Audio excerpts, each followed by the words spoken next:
السلام علیکم فٹبالستان کے ناظرین، آپ کا میزبان اسحاق بلوچ حاضر ہے۔ آج ہم بات کریں گے لیاری اور فٹ بال ٹیلنٹ۔ لیاری کے لڑکوں نے چند 13 کھلاڑیوں پر مشتمل ایک ٹیم نے سنگاپور میں پہنچ کر وہ کارنامہ انجام دیا جس کو لوگ مدتوں یاد رکھیں گے۔ سنگاپور جانے والی اس ٹیم کو اس سے قبل ناروے جانا تھا، لیکن چند مشکلات کی وجہ سے ناروے نہ جا سکے۔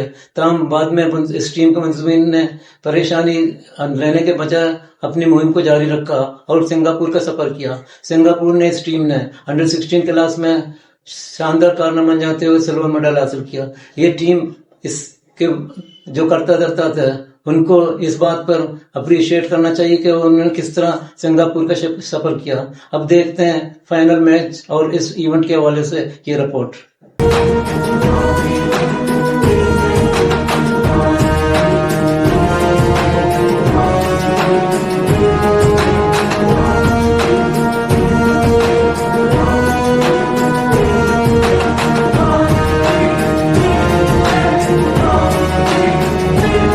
سنگاپور میں منعقدہ یوتھ فیسٹیول سنگا کپ فٹ بال ٹورنامنٹ میں لیاری فٹ بال اکیڈمی نے پاکستان کے لیے سلور میڈل حاصل کر لیا۔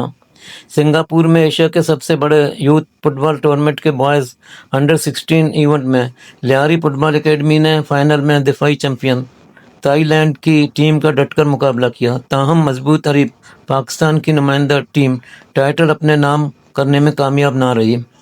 تائی لینڈ کی ٹیم نے گرین شرٹس کو 1 کے مقابلے 2 گول سے شکست دی۔ لیاری فٹ بال اکیڈمی کی جانب سے واحد گول مزمل نے اسکور کیا۔ لیاری فٹ بال اکیڈمی کے رہنما شیخ عبدالرحمان نے کہا کہ یہ ہار نہیں، حوصلے کی جیت ہے۔ لیاری کے شیر دل بچوں نے تائی لینڈ کی مضبوط ٹیم کے خلاف دل و جان سے مقابلہ کیا۔ انہوں نے کہا کہ نوجوانوں کے جذبے اور عزم نے سب کے دل جیت لیے ہیں، یہ ایک نئے سفر کی شروعات ہے۔ شیخ عبدالرحمان نے کہا کراچی کے قدیم ترین علاقے لیاری کی گلیوں سے نکل کر دنیا کے میدانوں تک یہ سفر ابھی جاری ہے۔ عالمی سطح پر پاکستان کا نام روشن کرنے کے لیے کوششیں جاری رکھی جائیں گی۔ اس سے قبل لیاری فٹ بال اکیڈمی نے ایشیا کے سب سے بڑے یوتھ فٹ بال ٹورنامنٹ کے بوائز انڈر 16 سیمی فائنل میں انڈونیشیا کی مضبوط ٹیم ایبولا کو 0-1 گول سے شکست دے کر ٹائٹل پر نظریں جما لی۔ سیمی فائنل میں مضبوط حریف ٹیم کے خلاف کامیابی لیاری سے تعلق رکھنے والے نوعمر کھلاڑیوں کی انتھک محنت، عمدہ ٹیم ورک کے ساتھ کوچنگ اسٹاف، طارق تاج اور زبیر فیض کی بہترین استعمال کا نتیجہ رہی۔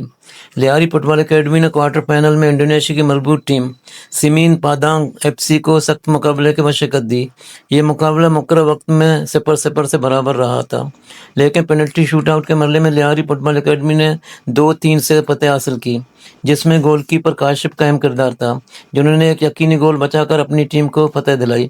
اس سے قبل لیاری فٹ بال اکیڈمی نے آسٹریلیا کی ٹیم اوشین ریپ ایف ایس کو ٹینس اسکور 0-6 گول سے شکست دی تھی۔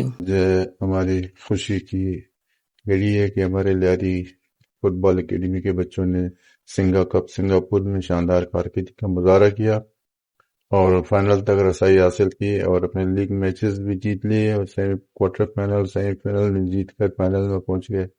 تائی لینڈ کی ٹیم سے 2-1 سے شکست کھا گئی، لیکن خوشی کی بات یہ ہے کہ اس کم عرصے میں کم وقت میں بچوں نے اچھی کارکردگی کا مظاہرہ کیا اور فائنل تک پہنچ گئے۔ اگر ان کو مزید موقع ملتا تو یہ فائنل بھی جیت سکتے تھے، لیکن بڑی بات ہے کہ فائنل تک بھی پہنچ سکے۔ یہ لیاری فٹ بال ٹیم پہلی دفعہ ملک سے باہر گئی ہے اور پہلی دفعہ ایسے بچے ہیں جو ملک سے باہر گئے اور انہوں نے شاندار کھیل کا مظاہرہ کیا اور لیاری کا نام روشن کیا۔ اگر ان کو مزید ایسے بچوں کو موقع دیا جائے اور ایسے ایونٹوں میں بھیجا جائے تو یہ بچے پاکستان کا نام روشن کریں گے۔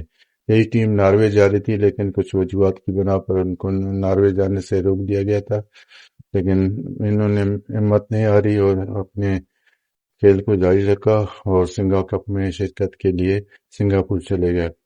ہمیں بہت خوشی ہے، ہم لیاری کے بچوں کو مبارکباد دیتے ہیں، ان کے کوچ طارق کو، شاہزیب کو، عبدالرحمان کو اور خاص کر کلب کے جو اکیڈمی کے رہے شبیر بلوچ ہے، ان کو بھی میں مبارکباد دیتا ہوں کہ انہوں نے بڑی کوشش کی، تگ و دور کیا اور اپنی ٹیم کو سنگاپور بھیجنے میں